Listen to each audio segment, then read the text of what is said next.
Brasil, Manuela Dávila, do PCdoB, e Guilherme Boulos, do PSOL. Tarso Genro, o senhor vem de Portugal, onde a união da esquerda é relativamente bem sucedida. Apesar da prisão do presidente Lula, o PT continua dizendo que não tem plano B e que Lula continua sendo o candidato do partido. O PT preconiza, então, uma frente de esquerda para a eleição presidencial? O exemplo de Portugal é um exemplo muito valoroso para uma articulação entre a esquerda que consegue fazer um governo estável, centro-esquerda. E a nossa pretensão é exatamente essa pretensão neofrentista, né? Nós, junto a setores do PSOL, do PCdoB, e distintas lideranças de outros partidos de centro-esquerda, progressistas, lutamos para a formação de uma nova frente política do país. Todos os governos, né, que foram ancorados numa aliança com o PMDB foram governos que sofreram, né, destinos e sortilégios muito negativos. O PMDB não é mais um partido frentista, ele é, na verdade, uma oligarquia regional, né, em rede, e não oferece mais estabilidade para governar o país. Nesse sentido é que nós trabalhamos, né, para a projeção de uma nova frente política no país, tendo como candidato Lula, mas se não for possível Lula, vamos ver qual é o mais adequado. E é possível, seria plausível, então, que o PT apoiasse outro candidato de outro partido? Fala-se muito, fala-se em vários cenários. A Datafolha ontem, né, divulgou uma sondagem. Bom, em todos os cenários, se Lula for candidato, ele venceria o pleito, mas, enfim, o ex-presidente está preso, as condições não são muito fáceis para se fazer uma campanha. Esse cenário de um candidato, por exemplo, um pré-candidato como Ciro Gomes, com o vice do PT como Fernando Haddad, o senhor acha plausível? O presidente Lula está preso precisamente por isso, porque ele é o favorito. E as elites da direita brasileira, inclusive da direita fascista, né, não aceitam uma nova presidência da República tendo como titularidade o presidente Lula. Por enquanto, todos os personagens dos demais partidos que estão envolvidos nesse movimento defendem o direito de Lula concorrer. Enquanto isso não for resolvido, em última instância pelo Supremo Tribunal Federal, nós não vamos falar sobre quem pode suceder. Mas, evidentemente, tem personalidades políticas importantes na esquerda que eventualmente podem fazer isso. E quando o senhor fala numa frente, não está embutida essa possibilidade de se apoiar um outro candidato? É possível, mas ainda não está sendo discutido, né? Exatamente porque os próprios candidatos dos demais partidos estão envolvidos nesta campanha que nós falamos na pergunta anterior, de defesa do direito do presidente Lula concorrer novamente à presidência da República. Ou seja, indicar um outro nome significaria deslegitimar essa luta que é mostrar a ilegalidade da prisão do ex-presidente Lula. Significaria conformar-se com essa injustiça, né? O presidente Lula está sendo submetido a um lawfare, ou seja, uma perseguição judicial articulada politicamente por uma direita do setor, né, do Poder Judiciário, do Ministério Público, que levaram ele à prisão. Nós achamos que essa prisão é ilegal, inconstitucional e injusta. E, portanto, ela nos põe, sim, o dever político de continuar esta luta pela sua libertação e pelo direito a que ele concorra à presidência da República. Tarso Genro, o presidente está isolado, até mais isolado do que se supunha na prisão.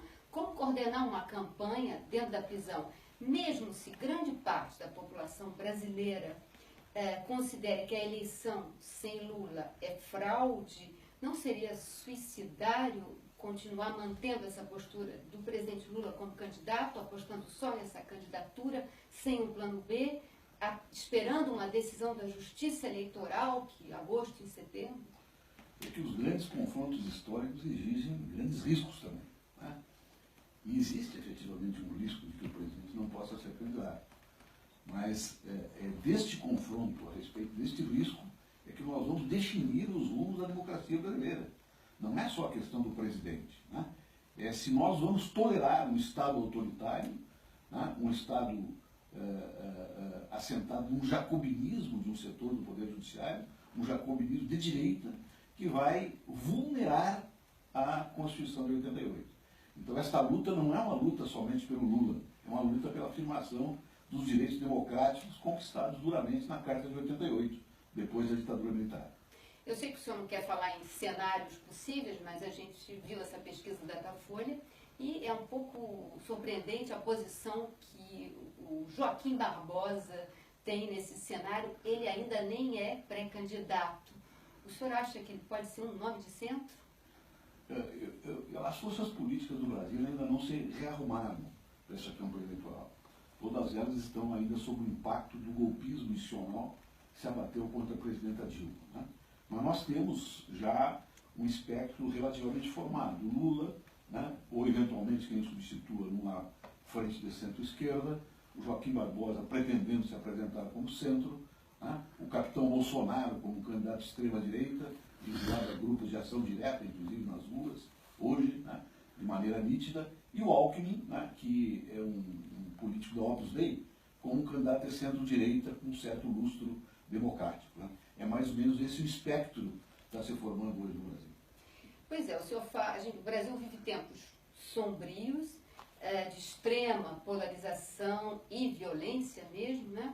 Com um candidato de extrema-direita, nós vimos também nessa sondagem dessa semana, Jair Bolsonaro bem colocado nessa disputa pela presidência. O senhor viveu os tempos áureos do PT, e hoje vive o trauma do ícone do PT estar na prisão. Por onde começaria, se o senhor tivesse que fazer uma autocrítica hoje, por onde essa autocrítica começaria? O momento não é de autocrítica para nós. Tá?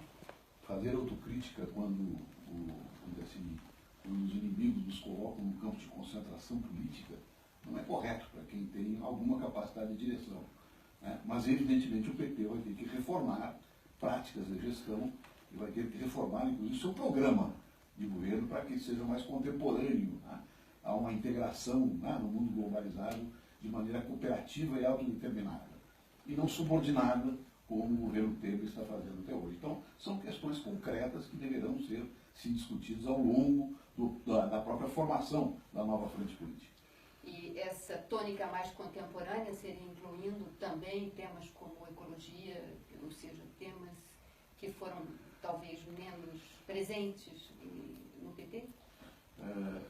A questão ecológica esteve presente no governo Lula de maneira muito intensa, inclusive é um dos prejuízos que o presidente sofreu na sua relação política com as oligarquias regionais do PMDB. A questão da Amazônia, por exemplo, onde nós diminuímos, né, o desflorestamento da Amazônia no nosso governo. Mas as questões pendentes para o futuro são um novo sistema de participação popular na gestão e na produção das políticas públicas, uma nova integração no mundo globalizado de maneira cooperativa e autodeterminada, e não de maneira subordinada, como ocorreu em parte até, em alguns momentos do governo Lula.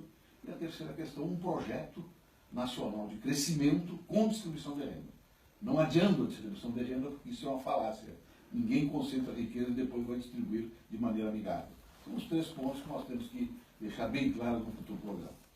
Muito obrigada, senhor Tarso Genro, por essa entrevista aqui na Rádio França Internacional. Eu agradeço a oportunidade e muito obrigado. Muito obrigada.